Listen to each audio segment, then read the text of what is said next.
হচ্ছে 8 ইঞ্চি। 8 ইঞ্চি নিতে হলে ফার্স্টে আমার রাবারের জন্য, রাবার সাইডের জন্য রাখা লাগবে 2 ইঞ্চি। এই যে আমি 2 নিচ্ছি এখানে।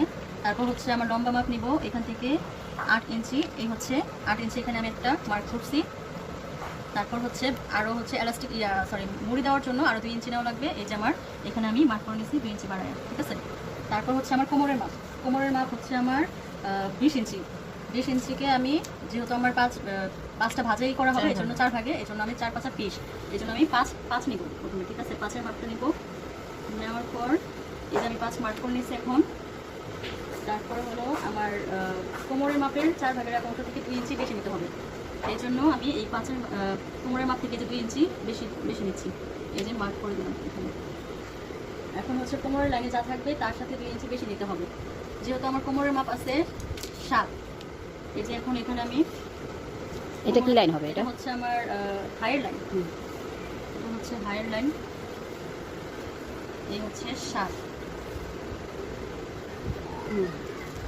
7টা এখানে তো একটা এইভাবে আবার দাগ টেনে দিব, মার্ক হবে। মার্ক হবে।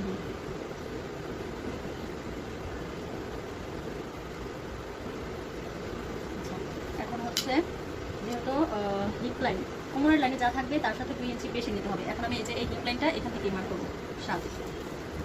প্রথমে 7 নিব, তার সাথে 2 ইঞ্চি বেশি নিব।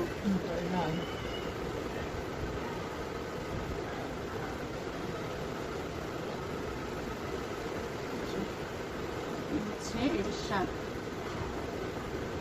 এখন তার সাথে 2 ইঞ্চি বেশি নিলে এই যে আমার এখান থেকে আমার 2 ইঞ্চি বেশি নিতে হবে। হচ্ছে 2 ইঞ্চি বেশি। এটা হচ্ছে আমার হাইয়ের লাইন, হিপ লাইন। তারপর হচ্ছে মুহুরি লাইন। হিপ লাইন থেকে 1 ইঞ্চি কম।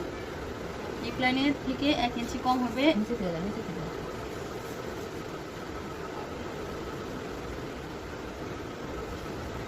লাইন আছে আমার 9। 1 ইঞ্চি কম নিবা, 8 নিবা। 8 9, এই যে হ্যাঁ, মুহুরি লাইনটা হবে 8 ইঞ্চি। 8 এর মাথায় দাও, আর একটু দাও। হ্যাঁ, প্লেট লাইন। প্লেট লাইন, এটা হচ্ছে প্লেট লাইন। প্লেট লাইন আর বেশি 8.5। 8 ইঞ্চি বেশি দিলে 8.5 দেব।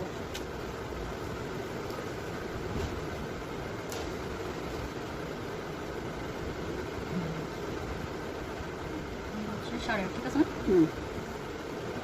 ফিতা যাতে একদম মাপ মতো থাকে। হ্যাঁ, এই হচ্ছে 8.5।